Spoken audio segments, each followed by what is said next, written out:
Students, आप सबका स्वागत है आपके अपने यूट्यूब चैनल फार्मा एमसीक्यू में। तो बच्चों, हमने जो सीरीज स्टार्ट कर रखी है हमारी, ठीक है, 80 क्वेश्चंस हम लोग डिस्कस करते हैं। देखो, ये जो सीरीज़ है बच्चों, आपके सभी जो अपकमिंग गवर्नमेंट फार्मासिस्ट की एग्जाम्स हैं, एम्स का कॉमन रिक्रूटमेंट एग्जामिनेशन आप लोगों का है ना, रेलवे भी है बच्चों, एमपी में MPESB फार्मासिस्ट का एग्ज़ाम है, तमिलनाडु में MRB फार्मासिस्ट है, गुजरात में फार्मासिस्ट का एग्ज़ाम है, छत्तीसगढ़ में CG व्यापम है ना बच्चों, और जितने भी महाराष्ट्र में देखो अभी ड्रग इंस्पेक्टर की भी तुम्हारे पास वैकेंसीज़ आ गई है। तो देखो बच्चों, बहुत सारे आप लोगों के अभी बैक टू बैक वैकेंसीज़ देखने को मिल रही है और एग्जामिनेशन भी हो रहे हैं। तो काफ़ी अच्छी अपॉर्चुनिटी है, आप लोगों के पास लगे रहिए, बड़े तरीके से प्रेपरेशंस करिए, किताबें पढ़िए, साथ में जो है MCQs की प्रैक्टिस करिए फार्मा MCQ के साथ में, ओके।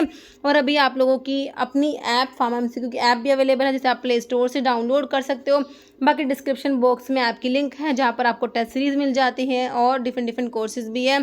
तो ऐप पे भी विजिट कीजिएगा, ओके।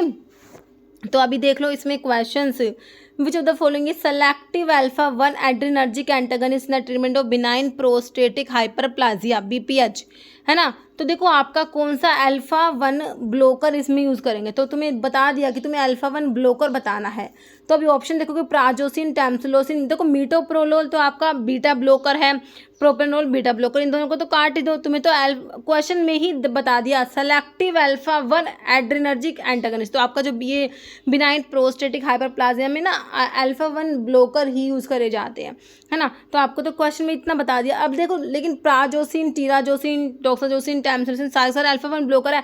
अब प्राजोसिन भी अल्फा 1 ब्लोकर है, टैमसिलोसिन भी अल्फा 1 ब्लोकर है। इन दोनों में से यूज़ करोगे क्या? टैमसिलोसिन को यूज़ करेंगे बच्चों BPH के लिए, ओके।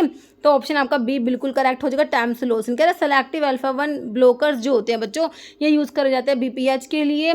इनमें आपका टैमसिलोसिन आता है, अल्फ्यूजोसिन आता है। ये ड्रग क्या करती है? प्राइमरी टारगेट करती है अल्फा को तो ब्लॉक करा रही है, लेकिन अल्फा में भी आपके जो अल्फा 1 जो है ना, अल्फा मतलब सेलेक्टिव अल्फा 1 ब्लोकर है, तो अल्फा 1 में भी सेलेक्टिव अल्फा 1A जो सब टाइप होता है ना बच्चों, ये उसको टारगेट करते हैं, है ना। अल्फा 1A वाले को टारगेट करेंगे, leading to relaxation of bladder muscles को रिलैक्स कराएंगे और इम्प्रूव कराते हैं यूरिन का फ्लो, ओके। तो नेक्स्ट देखिए, which antibiotic is known for its broad spectrum बच्चों एक्टिविटी है। इस एंटीबायोटिक की इनिबिट करा रही है बैक्टीरियल प्रोटीन सिंथेसिस को by binding to 50S ribosomal subunit, है ना।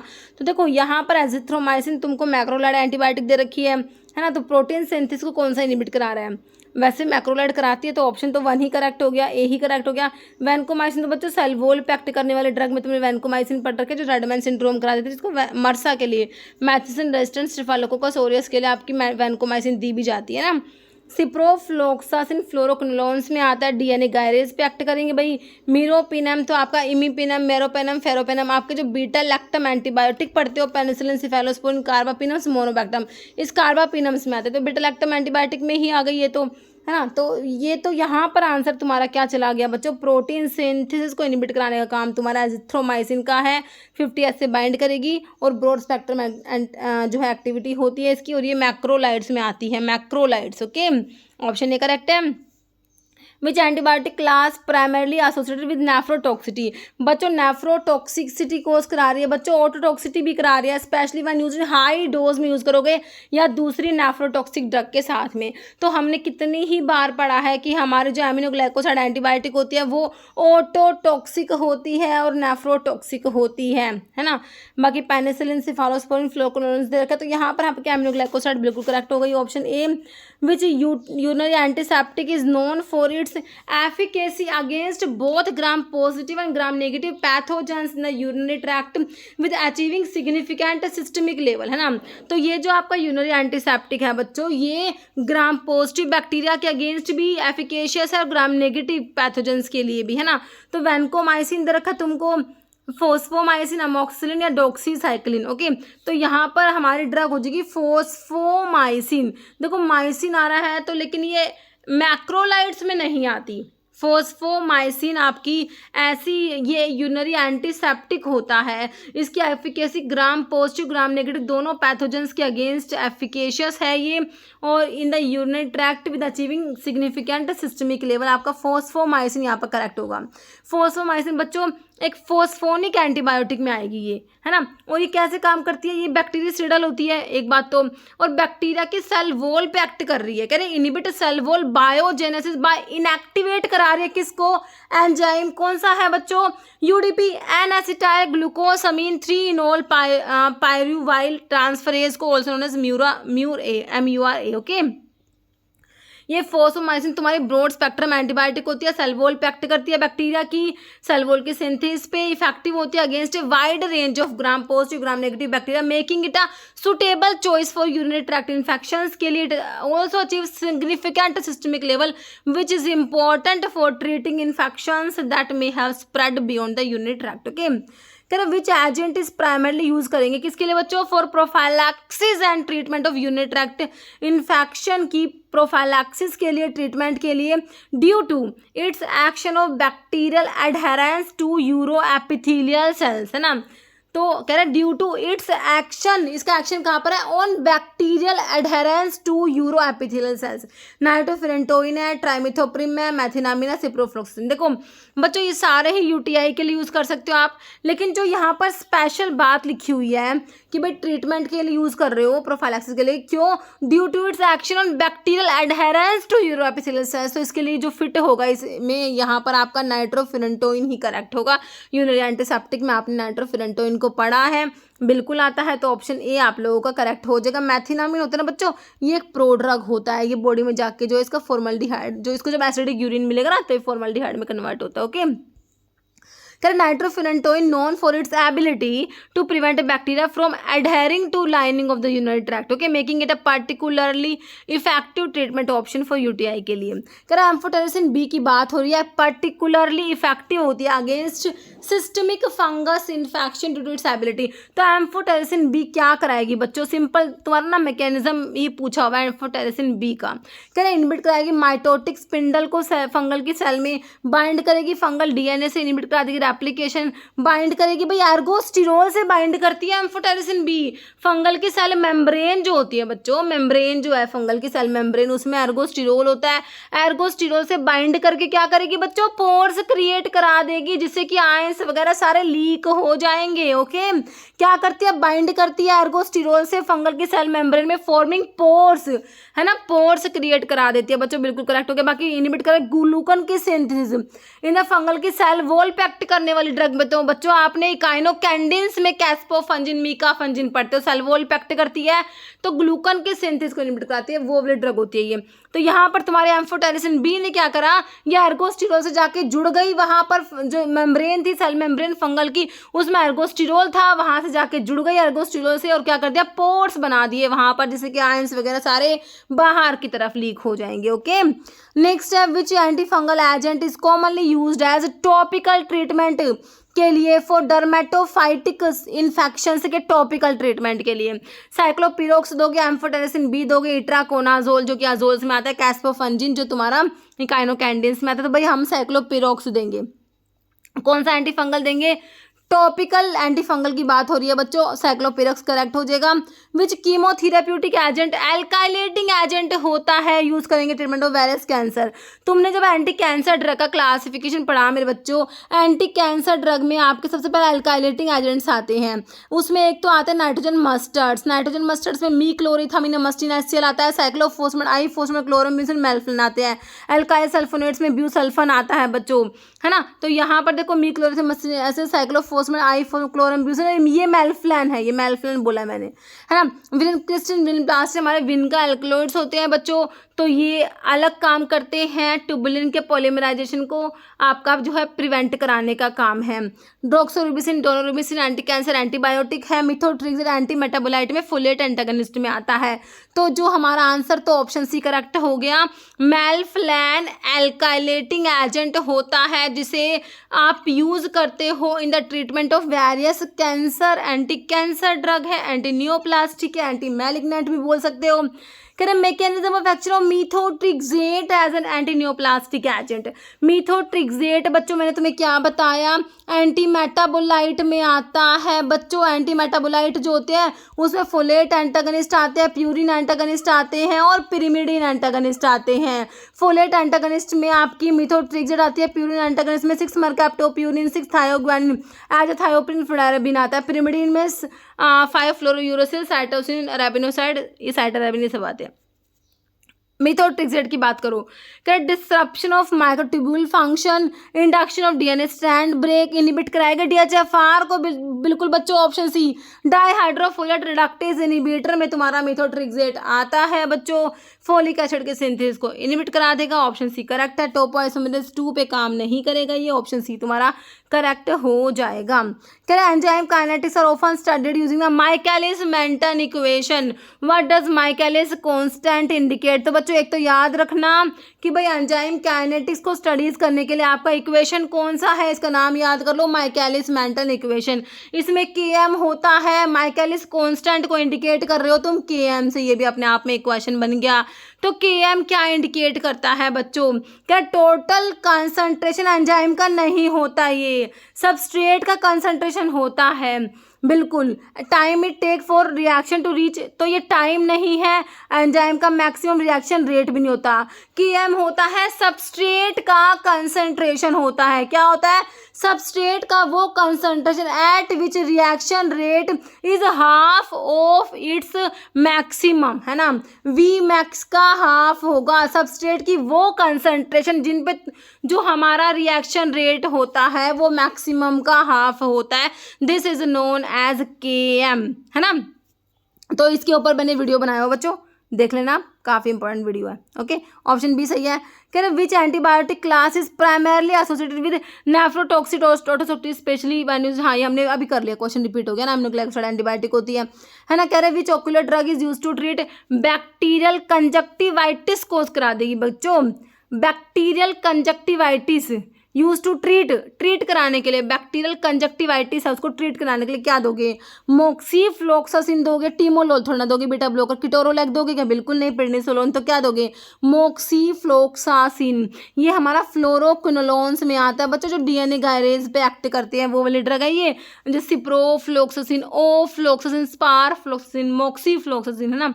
तो ऑप्शन ए सही हो गया। कह रहे मैथिसिलिन रेजिस्टेंस स्टेफाइलोकोकस ऑरियस, मरसा। अब भाई तुमने पढ़ लिया, मरसा के लिए हम वैनकोमाइसिन देते हैं, मरसा के लिए, है ना। मैथिसिलिन रेजिस्टेंस स्टेफाइलोकोकस ऑरियस, ये तो तुमने पढ़ लिया। अब कह रहे मरसा किसका एग्जाम्पल है, क्या तुम्हारा ये मरसा मैथिसिलिन से रेजिस्टेंट है स्टेफाइलोकोकस ऑरियस, है ना। क्या पता लग रहा है, मैथिसिलिन रेजिस्टेंट स्टेफाइलोकोकस ऑरियस, मतलब कि ऐसा स्टेफाइलोकोकस ऑरियस जो मैथिसिलिन से रेजिस्टेंट है। अब स्टेफाइलोकोकस ऑरियस क्या है, बैक्टीरिया है, फंगस है, वायरस है, पैरासाइट है, इससे तुम्हारा आंसर निकल के आएगा, ठीक है। तो हमारा ये क्या होता है बच्चों, ये हमारा एक बैक्टीरिया होता है that has acquired resistant to certain antibiotic. तो ऑप्शन आपका 1 करेक्ट हो जाएगा। फाइट और flight response is primarily mediated by which part of nervous system. तो तुम्हारा जो ऑटोनॉमिक नर्वस सिस्टम में जब आप पढ़ते हो सिंपैथेटिक पैरासिम्पैथेटिक, तो बच्चों तुम्हारा जो सिंपैथेटिक नर्वस सिस्टम होता है बच्चों, स्ट्रेस में इमरजेंसी के टाइम पे जो एक्टिवेट होता है एकदम से तुम्हारा। अब सबसे कॉमन एग्जांपल यही दिया जाता है कि लॉइन तुम्हारे सामने आ गया, है ना, तो एकदम से इमरजेंसी की कंडीशन हो रही है भाई, एकदम से स्ट्रेस में आ जाओ, क्या होगा, आंखें फटी रह जाएंगी, ऐसे मिड्रियासिस तुम्हारी हो जाएगी, सिक्रेशंस कम हो जाएंगे, यूरिनेशन सारे जो है सिक्रेशंस कम हो जाएंगे, सिंपैथेटिक नर्वस सिस्टम एक्टिवेट हो जाएगा। फाइट और फ्लाइट रेस्पॉन्स होता है बच्चों इसमें सिंपैथेटिक नर्वस सिस्टम में, है ना। हार्ट रेट ज़्यादा, टैकीकार्डिया हो जाएगी, ब्रोंकाई डायलेट हो जाएगी, भाई बहुत तेज़ी से सांस लोगे, एकदम से भागोगे, सांस तेज़ी से लेनी पड़ेगी, है ना। ब्रोंकाई डायलेट होंगी, ब्रोंकोडाइलेशन होगा, टैकीकार्डिया हो जाएगा, हार्ट का rate, force of contraction, conduction velocity सब कुछ ज़्यादा हो जाएगा, ठीक है। तो सिंपैथेटिक नर्वस सिस्टम में होता है, इसके अपोजिट पैरासिम्पैथेटिक होता है जो रेस्ट एंड डाइजेस्ट वाली सिस्टम आती है। ओके, फिर कह रहे हैं विच एंटी हाइपरटेंसिव ड्रग कैसे काम कर रही है बच्चों, by blocking the conversion of angiotensin 1 से 2 नहीं बनने दे रही मेरे बच्चों। एंजियोटेंसिनोजन होता है, एंजियोटेंसिनोजन से एंजियोटेंसिन 1 बनता है, हमारे रेनिन ने यहाँ पर काम कर रहा, जो कहाँ से आया था भाई, किडनी में जेजी सेल से तुम्हारा रेनिन आया था। इस जब तुम्हारा ना बीपी कभी कम हो जाएगा तो क्या होगा, किडनी को पता लग जाएगा। अब किडनी कहेगी भाई रेनिन को जाओ और तुम ना एंजियोटेंसिनोजन से एंजियोटेंसिन 1 बना दो। अब रेनिन ने अपना काम कर दिया, एंजियोटेंसिनोजन से एंजियोटेंसिन 1 बना दिया। अब एंजियोटेंसिन 1 पे काम करेगा हमारा एस एंजाइम, ये एंजियोटेंसिन 2 बनाएगा। अब इम्पोर्टेंट वैसोकॉन्स्ट्रिक्टर होता है, वेसल्स को कॉन्स्ट्रक्ट करा के बीपी बढ़ा देगा। ठीक है, तो अब है ना, अब बीपी बढ़ा देगा। अब तुम जब एंटी हाइपरटेंसिव ड्रग के बारे में पढ़ते हो, तुम्हें क्या करना भाई, हाइपरटेंशन और बीपी बढ़ाओ, तुम बीपी कम कराना है बच्चों। तो क्या करोगे, तुम इस पाथवे को ना ब्लॉक करा दोगे, या तो तुम क्या करोगे, इसको इनिबिट करा दो, डायरेक्ट रेनिन इनिबिटर दे दो, या फिर तुम इसको इनिबिट करा दो, एस इनिबिटर दे दो, है ना। तो देखो यहाँ पर देखो कौन से एंजियोटेंसिन 1 से 2 नहीं बनने दे रही, कौन सी नहीं बनने देगी भाई, जो इसको इनिबिट कराएगी ना, सिंपली इसको कौन इनिबिट कराएगा, एस को। भाई एस को हमारे एस इनिबिटर इनिबिट कराएंगे, जिसमें तुम्हारी प्रिल वाले ड्रग आती है, कैप्टोप्रिल, सिनोप्रिल, इनालाप्रिल, साइसरप्रिल आते हैं। ठीक है, तो सिंपली आंसर तो निकल के आ गया, तुम्हारे एस इनिबिटर्स होते हैं। डायरेटिक्स बच्चों इसको इनिबिट नहीं कराएंगे। कैल्शियम चैनल ब्लोकर अलग है भाई, कैल्शियम चैनल ब्लोकर है, ये नाम से पता लग रहा है, ये बीटा के ब्लोकर है। समझ आया, ऑप्शन 2। नेक्स्ट है, इन द ह्यूमन आई, भाई तुम्हारी आँख की बात हो रही है, देख लो, what is the function of lens. देखो आँख में ना लेंस का क्या फंक्शन है, कह रहे regulate the amount of eye light entering the eye, eye में जो लाइट एंटर करती है ना, उसको रेगुलेट करना। Focus light on to retina, पे लाइट को फोकस कराना। डिटेक्ट कलर एंड लाइट, या provide structural support to eyeball. तो क्या करता है बच्चों, लेंस क्या करता है, फोकस कराता है लाइट को on to the retina. Okay, option 2 correct हो जाएगा। Drug classified as HMG CoA reductase inhibitor की मेरे बच्चों बात हो रही है। HMG CoA reductase inhibitor is primarily used for which therapeutic purpose. भाई स्टैटिन्स, एचएमजी कोएडाक्टेज इनिबिटर में स्टैटिन्स आते हैं, कहाँ पर यूज करते हो, लोवास्टैटिन, सिम्वास्टैटिन, प्रेवास्टैटिन, अटोरवास्टैटिन। स्टैटिन्स क्या होता है, एचएमजी कोएडाक्टेज इनिबिटर होते हैं, एचएमजी कोएडाक्टेज एंजाइम को इनिबिट कराते हैं। तो ये कहाँ पर पढ़े भाई तुमने, एंटी डायबिटिक में पढ़े, एंटी हाइपरटेंसिव, एंटी डिप्रेशन नहीं भाई, हमने तो एंटी हाइपरलिपिडेमिक ड्रग पढ़ते हैं जो स्टैटिन्स, जिसमें हमारे स्टैटिन्स आते हैं, बाइल एसिड सिक्वेस्टेंट आते हैं, हमारे फिब्रिक एसिड डेरिवेटिव आते हैं, सारी ड्रग आती है। तो ऑप्शन 4 करेक्ट हो गया। Teratogenic effect of a drug का मतलब बता दो बच्चों। Teratogenicity, capacity of a drug to cause defect in the foetus, it is known as teratogenicity. Teratogenic defect क्या होते हैं, इफेक्ट क्या होते हैं, potential to cause development defect in the embryo और फीटस, बिल्कुल सही है। Adverse work that due to long term use से ऐसा नहीं होता। एबिलिटी टू कॉज एडिक्शन और डिपेंडेंस है, reversible side effect during the initial treatment. तो क्या है भाई, potential to cause development defect in and embryo या फिटस। भाई प्रेग्नेंट जो लेडी है, प्रेग्नेंट वीमेन है, अगर कोई ड्रग ले रही है और जिससे बच्चे में है ना, हमारे फिटस में कोई डिफेक्ट प्रोड्यूस हो रहा है, this is known teratogenic effect. और वो ड्रग को टेराटोजेनिक ड्रग कहोगे। जैसे कि बहुत सारी ड्रग है जो तुम्हारे टेराटोजेनिक, जैसे कि तुम्हारा वॉरफेरिन है बच्चों, ये प्रेगनेंसी में नहीं देना, कॉन्ट्रा इंडिकेटेड, क्योंकि ये टेराटोजेनिक इफेक्ट शो करता है, हाइपोप्लाजिया ऑफ नोज करा देगा, है ना। तो बहुत सारी ड्रग है जो टेराटोजेनिक इफेक्ट, फेनिटोइन है, कार्बामाजेपिन है ना, न्यूरल ट्यूब डिफेक्ट करा देती है। तो अलग अलग ड्रग है, अलग अलग अपने टेराटोजेनिक इफेक्ट प्रोड्यूस कराती है, तो हमें वो याद भी रखने पड़ते हैं, जैसे थैलिडोमाइड, फोकोमिलिया, है ना। तो ब्रॉड कह रहे ब्लड ब्रेन, ट्रिपल बी की बात हो रही है बच्चों। Blood brain barrier is essential for protecting the brain from potential harmful substance. What cell type is primarily responsible है फॉर फॉर्मिंग ट्रिपल बी। भाई ट्रिपल बी को बनाने के लिए कौन सी सेल रिस्पॉन्सिबल होती है, क्या याद रखोगे, एस्ट्रोसाइट्स को याद रख लो भाई सिर्फ तुम, है ना। तो एस्ट्रोसाइट्स होती है जो ट्रिपल बी को बनाने के लिए रिस्पॉन्सिबल होता है, एस्ट्रोसाइट्स होती है, याद रखना। एपेंडाइमल सेल्स, न्यूरॉन्स है, माइक्रोग्लिया। तो हमारा ऑप्शन 1 बिल्कुल करेक्ट हो गया। कह रहे हैं enzyme that add phosphate group को ऐड करा टू सबस्ट्रेट, उसे हम क्या कहेंगे बच्चों, काइनेज होते हैं ये, जैसे कि हेक्सोकाइनेज हो गया। तो ये फॉस्फेट ग्रुप को एक्ट करते हैं ना। एक टाइप के क्या होते हैं बच्चों, ये आपका ऑप्शन 3 काइनेज होते हैं, है ना। Add a phosphate group to a substrate. तो ऑप्शन जो है 3 करेक्ट हो गया।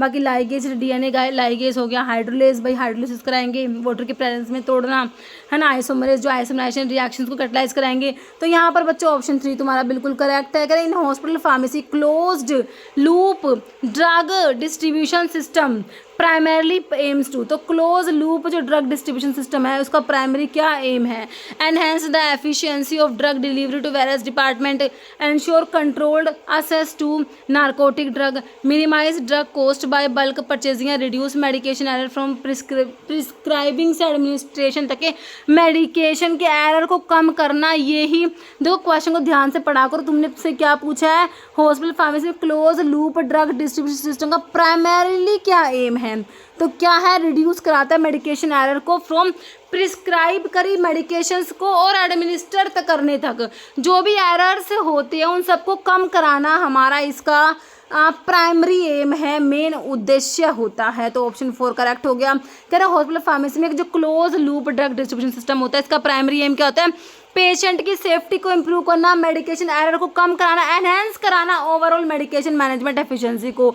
ये कैसे अचीव करते हैं भाई, ट्रैक करा जाता है मेडिकेशंस को throughout the entire cycle from prescription से लेके एडमिनिस्ट्रेशन तक and disposal ensuring accuracy and accountability at each step. Okay, कह which chemotherapeutic agent is alkylating agent है used in treatment of various cancer. अच्छा वही question आ गया ना, मेल्फ्लन मैंने अभी एक्सप्लेन करा था ना, मेल्फ्लन ऑप्शन 3 करेक्ट हो गया। कह रहा following is selective alpha 1 adrenergic antagonist use in treatment of benign BPH benign prostate hyperplasia, तो ये भी हमने देख लिया। हमारा tamsulosin option 2। Next in drug nomenclature what does the generic name, drug का क्या होता है बच्चों, जेनरिक नेम होता है वो, है ना, तो बताओ, name used for marketing purpose, official name होता है ड्रग का रिगार्डलेस ऑफ द मैन्युफैक्चर, ये आपका जेनरिक नेम जो कि ऑफिशियल नेम होता है। Trade name given by manufacturer, जो नेम देता है वो ट्रेड नेम होता है। ब्रांड नेम होता है, एक ड्रग के बहुत सारे ब्रांड नेम हो सकता है भाई, है ना, केमिकल नेम। तो यहाँ पर ऑफिशियल नेम जो होता है ड्रग का वो आपका होता है जेनरिक नेम जो होता है ना बच्चों। Next what type of toxicology is concerned with gathering toxicological information from animal experiment, से टॉक्सिकोलॉजिकल इन्फॉर्मेशन को इकट्ठी करते हैं, बताओ। डिस्क्रिप्टिव टॉक्सिकोलॉजी, क्लिनिकल, ऑक्यूपेशनल या रेगुलेटर, तो ये आपके डिस्क्रिप्टिव टॉक्सिकोलॉजी में मेरे बच्चों आता है, ऑप्शन 1 करेक्ट हो जाएगा। कह रहे इसमें क्या होता है, फोकस करते हैं on conducting toxicity test on animals to establish dose response relationship and safety assessment of a substance which is often used for regulatory purpose. Okay, कह रहे which haematinic is primarily use करेंगे treatment of megaloblastic anaemia के treatment बच्चों, जो vitamin B12 की deficiency से हो रहा होगा ना, है ना। अब देखो मैग्लोब्लास्टिक एनीमिया जो होता है एक तो B12 की डेफिशिएंसी से होता है मेरे बच्चों, और फोलिक एसिड की डेफिशिएंसी से भी होता है। अगर फोलिक एसिड की डेफिशिएंसी से हुआ है तो तुम फोलिक एसिड दोगे, अगर B12 की डेफिशिएंसी से हुआ है तो तुम B12 दोगे, जैसे कि तुम्हारे ऑप्शन में साइनोकोबालामिन दिया हुआ विटामिन B12 की फॉर्म होती है, तो आपका ऑप्शन ए बिल्कुल करेक्ट है। फेरस ग्लूकोनेट बच्चों अनीमिया को भाई आयरन डेफिशिएंसी होगा, है ना, तो भाई देखो तुम आयरन का प्रेपरेशन, बाकी इरिथ्रोपोइटिन जो इरिथ्रोपोसिस को स्टिमुलेट करेगा, तो हमारा जो है ये ऑप्शन ए करेक्ट हो गया। जैसे which part of heart is responsible for, initiate कराएगा हार्ट बीट को and setting the pace for the cardiac cycle, तो बच्चों रिस्पॉन्सिबल है हार्ट बीट को इनिशिएट कराने के लिए परकिंजे फाइबर है, साइनोएट्रियल नोड है, बंडल ऑफ फीजा या एवी नोड। तो भाई इम्पल्स जनरेट होती है ना बच्चों, जनरेट होती है वो ऐसे नोड से होती है ना, साइनोएट्रियल नोड जो तुम्हारा कहाँ पर है बच्चों, लेफ्ट एट्रियम में प्रेजेंट होता है, इम्पल्स जनरेट का काम होता है इसका, तो ऑप्शन तो आपका 2 ही करेक्ट हो गया। नेक्स्ट है clinical manifestation of systemic lupus erythematosus commonly include, SLE में क्या होता है, chronic obstructive pulmonary disease COPD, malar rash and joint pain, decrease WBC count only, excessive production of thyroid hormone. तो SLE में बच्चों क्या होता है, हमारा ऑप्शन तो यहाँ पर करेक्ट हो जाएगा तुम्हारा malar rash and joint pain, है ना। कह रहा जो SLE है ऑटो इम्यून डिजीज होते हैं that commonly manifest with A characteristic butterfly rash जाते हैं, जिन्हें मलार रैश कहते हैं, अक्रॉस द चीक्स के across and bridges of the nose. Okay, along with wide spread joint pain होगा और इन्फ्लामेशन हो जाता है इसमें। कह रहा following is not correct about iodine number, के बारे में करेक्ट नहीं है आयोडीन नंबर बच्चों, okay, but degree of unsaturation बताता है तुम्हारा आयोडीन नंबर, है ना, तुमने पढ़ा हुआ है। अनसैचुरेशन कौन बताएगा, आयोडीन नंबर, तो क्या है, iodine number is defined as gram या number of iodine absorb by 100 gram of fat और ऑयल। कह रहा आयोडीन नंबर जो होता है बच्चों यूजफुल होता है to know the relative unsaturation of fat directly proportional content of unsaturated fatty acid, तो बिल्कुल सही है भाई, अनसैचुरेशन को बताता है ये आयोडीन नंबर, है ना। कह रहा लो होगा तो मतलब क्या है, लेस डिग्री ऑफ अनसैचुरेशन है, हाई होगा तो मतलब ज़्यादा अनसैचुरेशन होगा, सिंपल सी बात है। फिर लो होगा तो मोर सैचुरेशन नहीं होगा बच्चों, ये तो गलत बात हो गई। लो होता है तो लो डिग्री ऑफ अनसैचुरेशन होता है। आपसे नॉट करेक्ट पूछा, गलत पूछा तो बच्चों ऑप्शन डी गलत है, बाकी सारी बातें करेक्ट है। तो तुम्हारे एक क्वेश्चन से तुम्हारे 4 क्वेश्चन बने हैं। सिर्फ और सिर्फ इस क्वेश्चन से तुम्हें देखो 4 क्वेश्चन कैसे बने। आयोडीन नंबर क्या होता है? Iodine number is defined as gram या number of iodine absorb by 100 gram of fat और ऑयल। आयोडीन नंबर जो है बच्चों किसके लिए होता है कि भाई आयोडीन नंबर जो होता है it is useful to know relative unsaturation of fat, और किसके डायरेक्टली प्रोपोर्शनल है, मतलब कि डायरेक्टली प्रोपोर्शनल किसके content of unsaturated fatty acid. अगर लो होगा तो अनसैचुरेशन कम होगा, ज़्यादा होगा, है ना। सही है, 29 का हो गया। ऑप्शन गलत तो ऑप्शन डी हो गया। करेक्ट, क्वांटिटेटिव या semi quantitative test design to identify and control small quantity of impurity which is likely to be present is defined as quality control test, limit test, qualitative identification. तो ये आपके limit test होते हैं। क्या होता है limit test? Qualitative या semi quantitative test design to identify control small quantity of impurity जो होती है उसको आइडेंटिफाई कर लेते तो लिमिट टेस्ट के थ्रू, तो ऑप्शन बी करेक्ट हो जाएगा। Correct, following is use to grind brittle drug को फाइन पाउडर में। तो मिल दे रखी है hammer mill, disintegrator, ball mill, roller mill. तो भाई ब्रिटल ड्रग के लिए बी से बॉल मिल याद रखो, ऑप्शन सी हो जाएगा। वॉल्यूमेट्रिक एनालिसिस को और क्या कहोगे? टाइट्रीमेट्रिक, क्वांटिटेटिव, ग्राविमेट्रिक का सेमी क्वांटिटेटिव। वॉल्यूमेट्रिक को बच्चों टाइट्रीमेट्रिक एनालिसिस भी वॉल्यूमेट्रिक एनालिसिस को कहा जाते हैं। करेक्ट, टाइट्रेशन जो होता है इसको टाइट्रीमेट्रिक कहते हैं and volumetric analysis common laboratory method of quantitative chemical analysis to determine the concentration of an identified analyte. Okay, correct. Following economic analysis compare interventions with similar outcomes and determine the optimal strategy based on cost. Correct, cost minimization analysis, cost effectiveness analysis, cost benefit या cost utilization। तो ये होता है मेरे बच्चों option A हो जाएगा, cost minimization analysis होता है ना। ऑप्शन ए कह रहे हैं इसमें क्या होता है, एक फार्माको इकोनॉमिक एनालिसिस है बच्चों जिसमें क्या करते हैं कंपेयर करते हैं cost of interventions with similar outcomes to determine the least expensive option. कह रहे all statement about exenatide are true except. Exenatide क्या बताया था? GLP-1 एनालॉग होता है, ग्लाइकोप्रोटीन लाइक पेप्टाइड 1 जो होता है इसका एनालॉग है, इसका एगोनिस्ट होता है ना। और DPP-4 से रेजिस्टेंट भी होता है हमारा जो ये होता है एक्सिनेटाइड।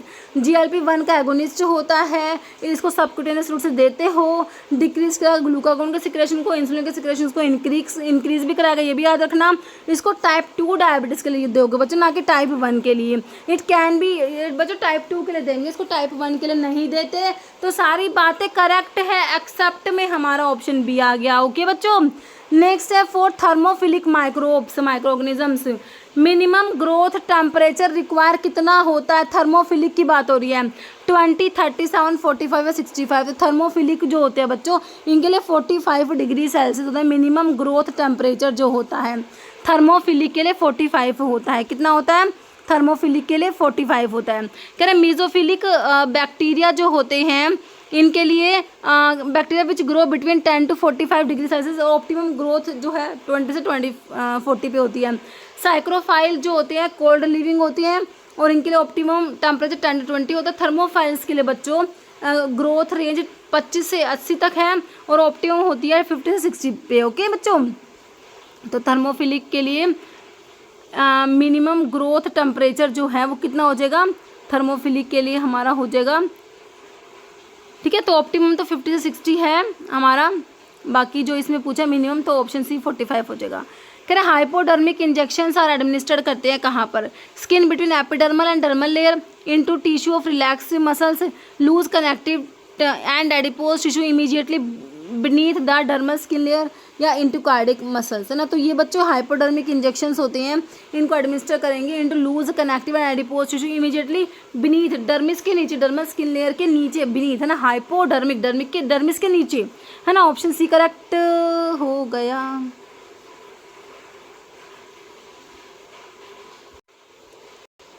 Sham test is use to detect. तो शैम टेस्ट बच्चों किसके डिटेक्ट करने के लिए होता है? पायरोजेंस के लिए, particulate matter, faulty sealing packaging, leakage in sterile product. तो आपने भाई लाल टेस्ट पढ़ा है पायरोजेंस के लिए, है ना। लिमुलस अमीबिसाइड लाइसेट टेस्ट पढ़ते हो पायरोजेंस के लिए, ऐसे तुम्हारा शैम टेस्ट भी आपके पायरोजेंस के लिए ही होता है। ऑप्शन ए करेक्ट हो जाएगा। पायरोजन को टेस्ट करने के बच्चे तो शैम टेस्ट होता है जिसे रैबिट टेस्ट भी कहते हैं, दूसरा आपका LAL test bacterial endotoxin test होता है। ओके, क्या टिपिकल स्किन क्रीम जिसमें क्या है, स्टीयरिक एसिड है, पोटाशियम हाइड्रोक्साइड है, ग्लिसरीन है, water, preservative and perfume would be commonly known as. तो टिपिकल स्किन क्रीम जो है ये इसमें सारी चीज़ें प्रेजेंट है, तो कौन सी है, कोल्ड क्रीम है, वैनिशिंग फाउंडेशन या ऑल पर्पस। तो ये हमारी वैनिशिंग क्रीम है, तो इसका मेन इंग्रेडिएंट क्या होता है मेरे बच्चों, स्टीयरिक एसिड, याद रखना।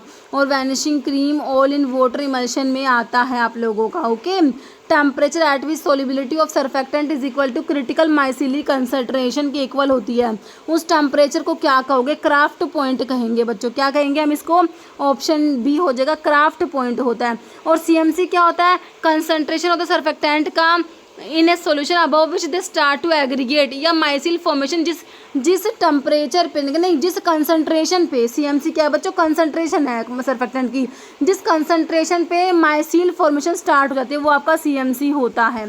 Okay, following is not physical method of evaluation. देखो determination of extractive value physical method में आता है, मेल्टिंग पॉइंट ऐश वैल्यू आता है, लेकिन स्टोमेटल नंबर बच्चों फिजिकल मेथड में नहीं आएगा। ऑप्शन आपका बी करेक्ट हो गया। फिजिकल मेथड ऑफ इवेल्यूएशन में मॉइस्चर कंटेंट को तुम डिटरमाइन करोगे, viscosity, melting point, solubility, optical rotation, refractive index, ash value, extractive value, volatile oil content of foreign organic matter. Okay, जैसे iron value of oil and fat is a measure of, तो अभी तुमने पढ़ा iron value के बारे में, किसको major करेगा, एवरेज मोलिकुलर वेट बिल्कुल नहीं, degree of unsaturation present in fatty acid बिल्कुल सही है बच्चों, है ना। जितना ज़्यादा आयरन वैल्यू उतना ज़्यादा अनसैचुरेशन होगा, है ना। बाकी free fatty acid unsaponifiable matter, तो ऑप्शन बी करेक्ट है। इन ऐसे boric acid by aqueous acid based addition glycerin क्यों ऐड करते हो भाई, बोरिक एसिड ना बहुत ही वीक एसिड होता है, इसकी एसिडिटी को बढ़ाने के लिए, इसकी स्ट्रेंथ को बढ़ाने के लिए क्या करते हैं, ग्लिसरीन ऐड करा जाता है बच्चों, है ना। करेक्ट, डिसोल्व करने के लिए नहीं करते, एनहांस स्ट्रेंथ बिल्कुल सही है, सप्रेस आयनाइजेशन बिल्कुल नहीं, प्रिवेंट प्रेसिपिटेशन बिल्कुल नहीं, इसकी स्ट्रेंथ को, इसकी एसिडिटी को बढ़ाने के लिए हम क्या करते हैं, ग्लिसरीन ऐड करते हैं बच्चों। Choose the incorrect statement about HEPA, high efficiency particular air filter, इसकी फुल फॉर्म याद रखना, high efficiency particular air filter होता है HEPA. Useful for preparation of parental product बिल्कुल सही है। एफिशिएंसी ऑफ रिमूविंग 100% पार्टिकल्स को 0.3 माइक्रोन्स या लार्जर, 100% नहीं होती बच्चों, 99.97% एफिशिएंसी होती है इसकी। जनरली डिस्क्राइब, ये तो फुल फॉर्म लिखी है, high efficiency particular air filter, तो कौन सा बात गलत है, ऑप्शन बी तो गलत लिखी हुई है ना, तो बी हो गया। हाँ, कह रहा है हैपा हाईली एफिशिएंट होती है, defining as removing at least 99.97% of particles 0.3 microns और larger, not 100%। Okay, increase the proportion of dispersed जो है इमल्शंस का बाय मोर देन 60% तक इंक्रीज कर दोगे तो उससे क्या हो जाएगा, अगर डिस्पर्स्ड फेज जो है इमल्शन का उसको हमने मोर देन 60% इंक्रीज कर दिया तो इमल्शन बच्चों इन्वर्ट हो जाएगा, है ना, फेज इन्वर्जन हो जाएगा। Cracking, frothing, creaming, phase inversion. अगर ऑयल इन वाटर है तो वाटर इन ऑयल हो जाएगा, वाटर इन ऑयल है तो oil in water, phase invert हो जाएगी इमल्शन की। Okay, phase inversion. Long standing disorders which can not usually be cured, जिसे सही नहीं क्योर नहीं किया जाता, लॉन्ग स्टैंडिंग डिसऑर्डर है, एक्यूट तो नहीं होगा, क्रोनिक होगा, कंजेनिटल या नन, तो आपका क्रोनिक होता है बच्चों, ऑप्शन आपका बी करेक्ट हो जाएगा। कह रहा है एक्यूट का मतलब होता है disease with sudden onset often requiring urgent treatment, एकदम से जो डिजीज होती है वो आपकी एक्यूट होती है। एक्वायर्ड का मतलब disease which develop any time after birth के बाद जिसे एक्वायर करोगे। क्रोनिक का मतलब long standing disorder which can not usually be cured. Congenital मतलब विच वन इज, जिसके साथ तुम पैदा हुए, कंजेनिटल है जो, है ना। फॉलोइंग हार्मोन पेप्टाइड हार्मोन है, ग्लूकोकोर्टिकोड तो स्टीरॉइड्स हार्मोन है, ग्लूकागोन जैसे आप तुम्हारा इंसुलिन है, ग्लूकागोन है ना, एपिनेफ्रिन तो अमीनो एसिड से डिराइव होने वाले हार्मोन है, मिनरलोकोर्टिकोड, तो यहाँ पर तुम्हारा पेप्टाइड में ग्लूकागोन आ जाएगा, ऑप्शन बी तुम्हारा करेक्ट हो जाएगा। कह रहे हार्मोन्स जो होते हैं बच्चों को 3 ग्रुप में बांटा गया है ना, उनका केमिकल नेचर को कंसिडर करते हुए। एक तो प्रोटीन है पेप्टाइड हार्मोन, जैसे तुम्हारा इंसुलिन हो गया भाई, है ना, 51 अमीनो एसिड होते हैं, ग्लूकागोन हो गया, एंटी डायरेटिक हार्मोन वैसोप्रेसिन हो गया, ऑक्सीटोसिन, ये आपके पेप्टाइड या प्रोटीन हार्मोन है। स्टीरॉयड हार्मोन जैसे ग्लूकोकोर्टिकोड, मिनरलोकोर्टिकोड, सेक्स हार्मोन, ये आपके स्टीरॉयड हार्मोन है। एक होते हैं तुम्हारे एमिनो एसिड डेरिवेटिव, जैसे तुम्हारा एपिनेफ्रिन हो गया, नोरएपिनेफ्रिन हो गया, T3 T4 हो गया, ये तुम्हारे एमिनो एसिड डेरिवेटिव्स होते हैं। Okay, by which method can the following be sterilized in a tissue culture laboratory में, है ना। लैब कंपोनेंट दे रखे हैं और स्टरलाइजेशन मेथड दे रखे हैं। तो लेबोरेटरी के लिए क्या यूज़ करोगे, एंजाइम के सॉल्यूशंस के लिए ग्रोथ की मीडिया ग्लासवेयर। तो मेरे बच्चों को पता है ग्लासवेयर्स के लिए हम ड्राई हीट को यूज़ कर लेंगे, तो हमने 4 का P लगा दिया। 4 के पी लगाने से हम 2 ऑप्शंस को एलिमिनेट कर पाए हैं। अब नेक्स्ट देखो भाई, लेबोरेटरी के लिए तुम फ्यूमिगेशन यूज़ करोगे, भाई सेकंड का हमने एस लगाया तो हमने थर्ड ऑप्शन को भी एलिमिनेट कर पाए हैं। हम आ गए हैं सिर्फ और सिर्फ ऑप्शन बी पे। बाकी एंजाइम का सोल्यूशन है तो उसके लिए हम फिल्टरेशन यूज़ कर लेंगे बच्चों, ग्रोथ मीडिया के लिए हम मॉइस्ट हीट यूज़ कर लेंगे। ओके, तो ये मेरे हिसाब से समझ आ गया आपको। 2 बैक्टीरिया मोस्ट यूजफुल है जेनेटिक इंजीनियरिंग में, तो कौन कौन से हैं बच्चों? राइजोबियम नहीं होगा इसमें तो काट दो, फर्स्ट वाला ऑप्शन, सेकंड वाला भी, नाइट्रोसोमोनास भी। इसमें ई कोलाई यूज होता है आपका, एस्चेरिका कोलाई, और एजोटोबैक्टीरियम होता है, एग्रोबैक्टीरियम होता है, तो ऑप्शन तुम्हारा डी करेक्ट हो जाएगा। डिप्थीरिया का antitoxin, it is a preparation containing the specific antitoxin globulin और the derivative obtained by purification of hyper immune serum और प्लाज्मा ऑब्टेन्ड फ्रॉम। तो ये डिप्थीरिया का जो एंटीटॉक्सिन है बच्चों, ये हॉर्स से याद रखना, हेल्दी हॉर्स, इसके लिए तुमने याद रखते हुए चलना है। नेक्स्ट है मॉडिफाइड बैक्टीरियल एक्सोटॉक्सिन्स होते हैं बच्चों, है ना, टू रिड्यूस और डिस्ट्रॉय। इनकी टॉक्सिसिटी को तो क्या कर दिया? रिड्यूस कर दिया, डिस्ट्रॉय कर दिया, विदाउट चेंजिंग इम्यूनोलॉजिक प्रॉपर्टी। तो इन्हें कहोगे तुम टॉक्सोइड्स होते हैं, जैसे कि डिप्थीरिया का टॉक्सोइड है, तुम्हारा टिटेनस का टॉक्सोइड है। तो ये टॉक्सोइड्स क्या होती हैं?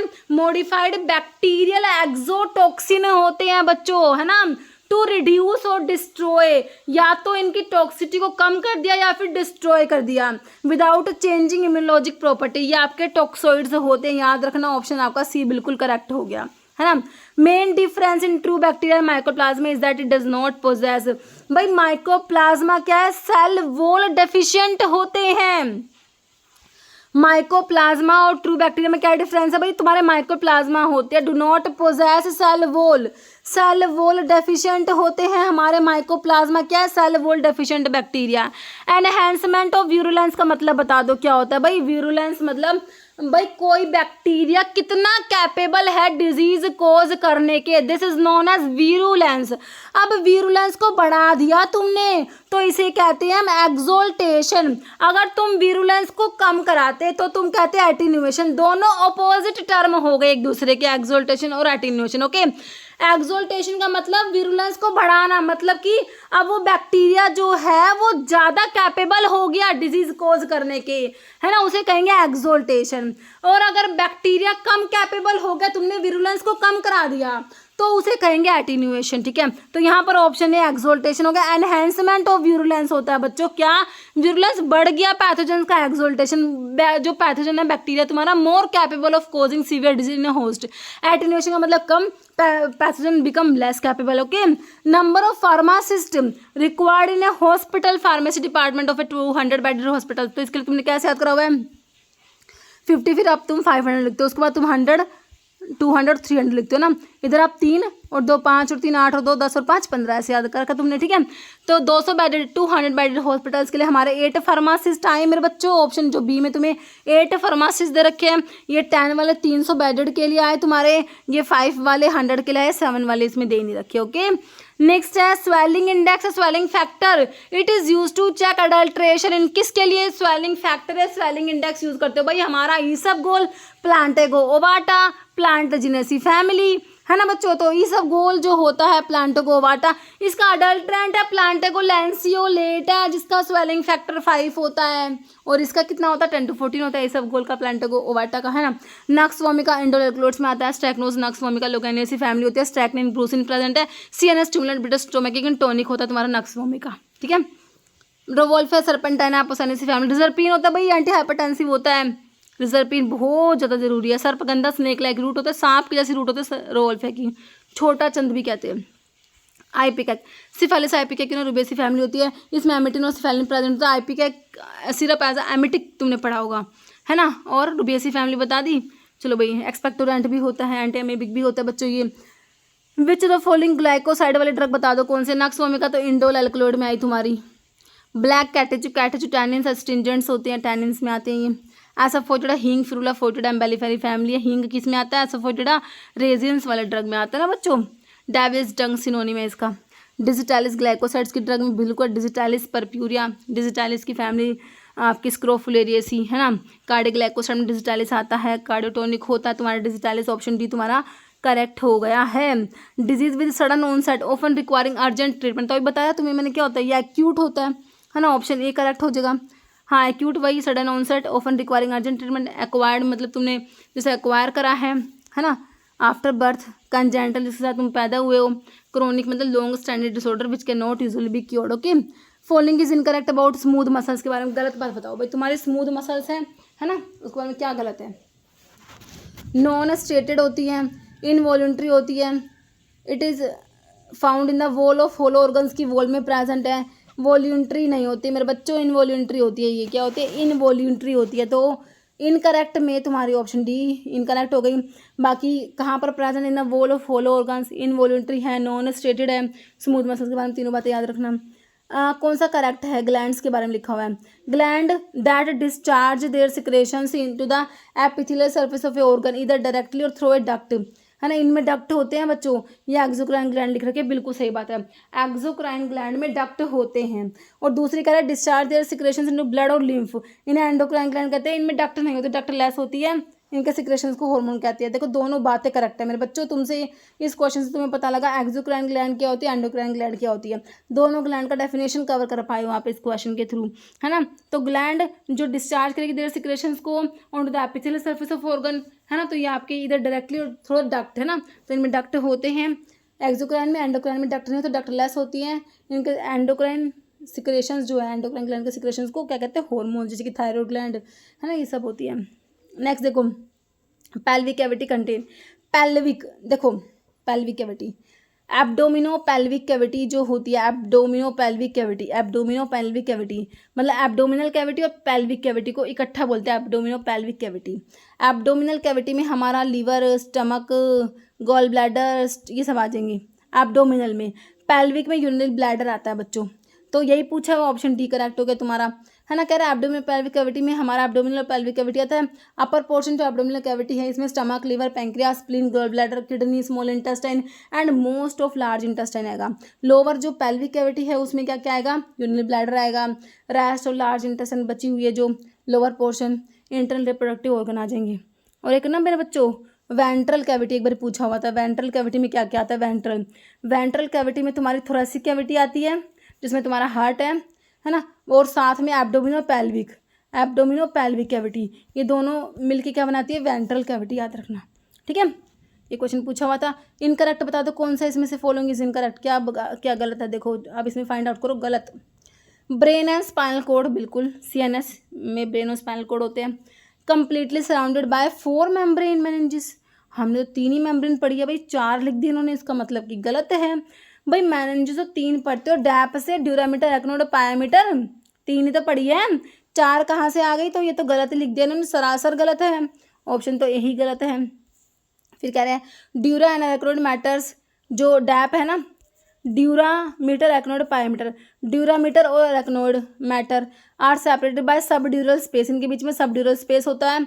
अरेक्नोड और पायामीटर सेपरेट होते हैं, सब arachnoid space containing cerebrospinal fluid होता है भाई। इसमें brain spinal cord complete surrounded by 3 membrane भाई मेनिंजेस, ये सही लिख दिया भाई इन्होंने, ठीक है। तो इनकरेक्ट तो ऑप्शन ए है, बाकी तीनों बात तो करेक्ट लिख रखी है। 4th ventricle lies between the ventricles होते हैं बच्चों, 4th वाला कहाँ पर होता है ना, right and left lateral ventricle, 3rd ventricle और 4th वेंट्रिकल, ऐसे 4 वेंट्रिकल होते हैं ना। कह रहा है कि भाई कहाँ पर है 4th वाला, सेरिबेलम और pons, medulla and pons, right and left ventricle, right and left lateral ventricle none, तो ये सेरिबेलम एंड पोन्स हो जाएगा, ऑप्शन ए कह रहा है 4th ventricle located between cerebellum and pons specially in the hind brain. Hydroxyl group containing amino acid में 2 तो पढ़े, सीरीन और थ्रोनिन, है ना, तो सीरीन और थ्रोनिन दे रखा है, तो आंसर तो तुम डी करोगे। ऑल भाई टायरोसिन एरोमेटिक में आता है, बाकी OH ग्रुप तो है इसमें टायरोसिन में, ऑप्शन डी हो जाएगा।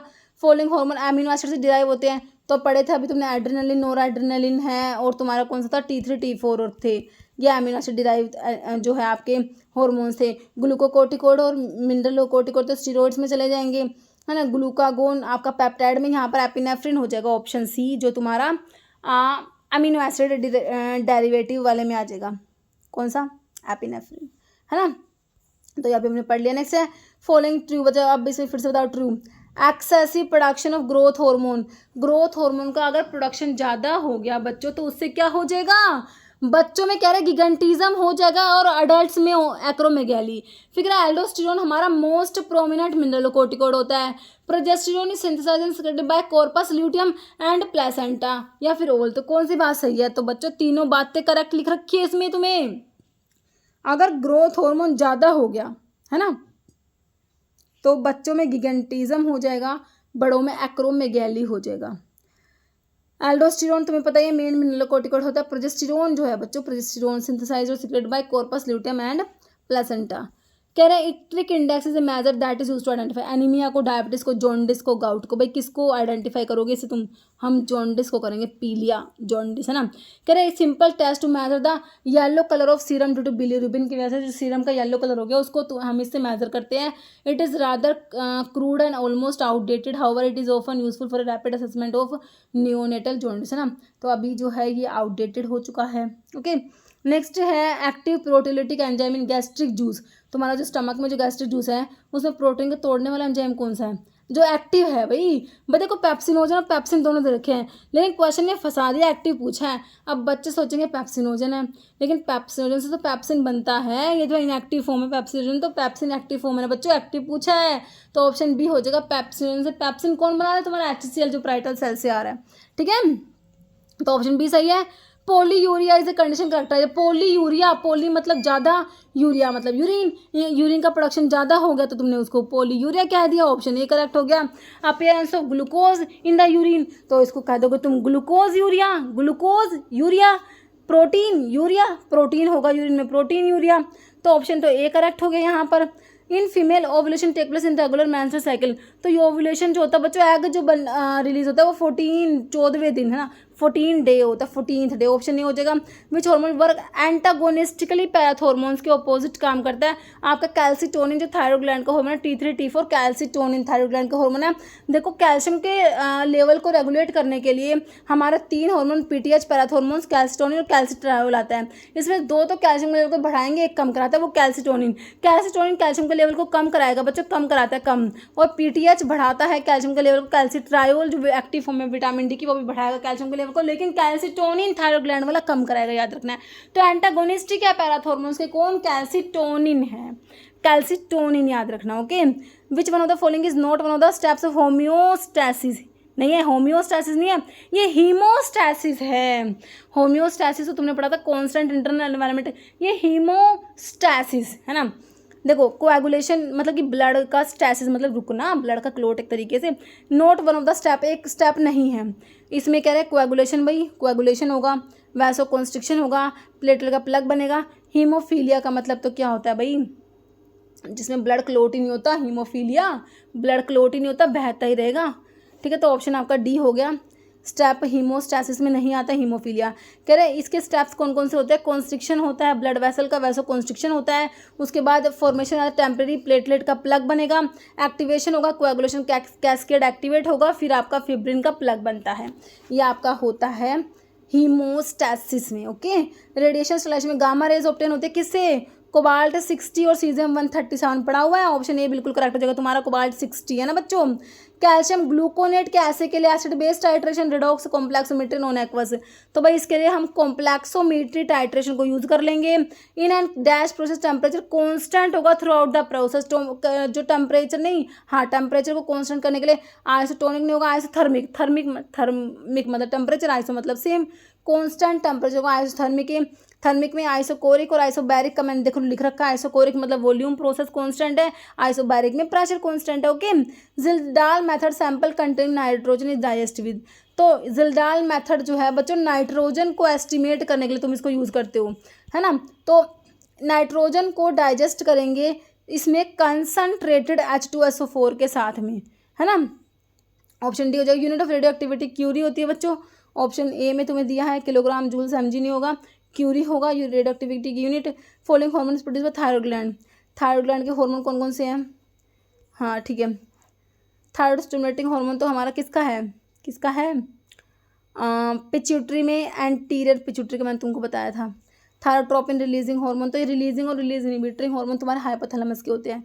ट्राइआडोथायरोन थायरोग्लोबुलिन, तो आपका T3 ट्राइआडोथायरोनिन, T4 थायरोक्सिन और कैल्सिटोनिन, ये तुम्हारे थायराइड ग्लैंड के हार्मोन होते हैं बच्चों। ऑप्शन सी करेक्ट है। इंडिकेशंस ऑफ वैसोप्रेसिन को कहाँ यूज़ कर लोगे भाई, डायबिटीज मेलिटस में थोड़ा ना करोगे, यहाँ तो आप दे दोगे ओरल हाइपोग्लाइसेमिक्स, है ना।